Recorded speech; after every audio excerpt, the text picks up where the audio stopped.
My best friend's sister tried to steal his inheritance because it was family money, so I am about to go nuclear and ruin her reputation. I have known my best friend Harry, 64, for 40 years. He is disabled and his health is deteriorating but still manages to work from home at a minimum wage job. His partner Nathan, 58, works 30 hours per week so he can spend a little extra time taking care of household chores and caring for my friend. We all live in an outrageously expensive city, so the best apartment they can afford to rent is small and a bit of a dump. My friend's parents both died within the last 2 years and he's been desperately looking forward to the inheritance he's about to get. That, combined with his retirement savings next year, will be enough for him to purchase a moderately decent apartment out in the suburbs where he can spend his retirement years. Probably not many left. Last week his two older sisters, Mary, 69, and Rachel, 67, came to visit him. Rachel is fairly well known as a prominent figure in the environmental movement, with a great reputation as a tree-hugging hippie who's been arrested numerous times for her activism. A very peace, love, hugs and rainbows kind of woman. Anyway, when they turned up he thought it would be with notice of his imminent inheritance money. Well, it was, but not in the way he expected. They jointly told him that they had decided that all the family money would go to Rachel and her 3 children. He wasn't sure if they were joking but still gave them a whiff. Apparently, because it was family money and as neither he nor Mary had children then, to ensure the money stayed in the family it should just be passed on to the next generation. He was absolutely shocked and said it wasn't family money, it was his money, and that he did have family, including his partner of 20 years Nathan. Poop got even worse when they said yeah,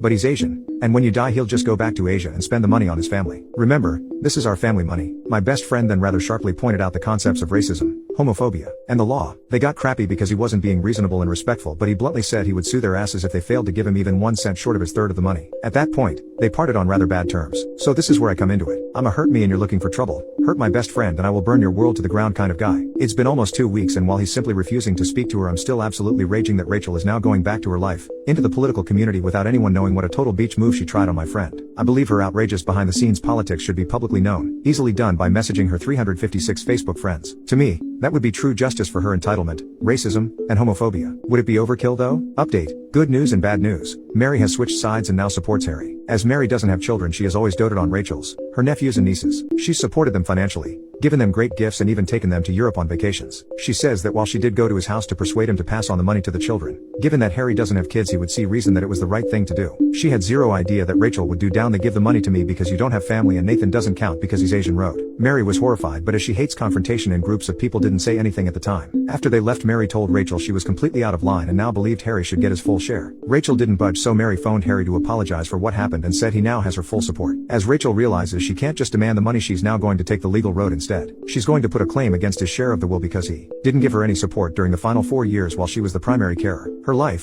her government carer's allowance, both her parents' retirement pensions, full access to their bank account which she drained of tens of thousands of dollars, financial support from her wealthy son and her sister, physical support from the rest of the family when she needed it and still taking vacations away whenever she needed a break. Him, hooked up to dialysis 8 hours per day, organ transplant with 3 months recovery, working at his laptop because he couldn't afford to take time off, told by specialists never to be more than a 30-minute ambulance ride from a specific hospital meaning he could never leave this city, even for a day, for the rest of his life. Not a lot of wiggle room for providing financial or physical support in a small town 500 miles away in a different state. When Rachel informed Mary she would go the legal route Mary was furious and immediately phoned Harry to warn him. I went to my law firm on Harry's request at 9 a.m. Monday morning. I gave them full details of everyone involved, the properties, all Rachel's financial resources as above, and details of the conversation where she expressed racist and homophobic comments. How this is not a change of attitude but a change of strategy. The lawyers are all set. Their specialty is fighting off racist and homophobic families trying to steal the inheritance of LGBTQ people. He just smiled and said, "We are going to get him every cent he's owed and bleed her dry in financial costs in the process." So the upshot of it all, Mary is no longer speaking to Rachel and has told the nieces and nephews what their mother is trying to do. Harry says he will never have anything to do with her again and she can fry in hell for doing this. I'll take that as permission to go scorched earth, nuclear on her after the court case has been settled. I guess in the meantime I'll move in the shadows. I did send her a message. Rachel, you seem to have forgotten Harry has another family member, his best friend of 40 years. While you are trying to take everything from him I will give everything I have to protect him. I stole my disabled brother's inheritance because he's gay and has an Asian boyfriend may get you a cheer at a MAGA convention, but can you imagine how that sentence would sound in our world? Imagine how the 200 people would have reacted if you got up with a microphone and announced that at your 60th birthday party that I attended. Go down this road and you will lose your brother forever and disgust everyone in your entire extended family, especially your own children. To get to him you will have to go through me and my law firm. Regards,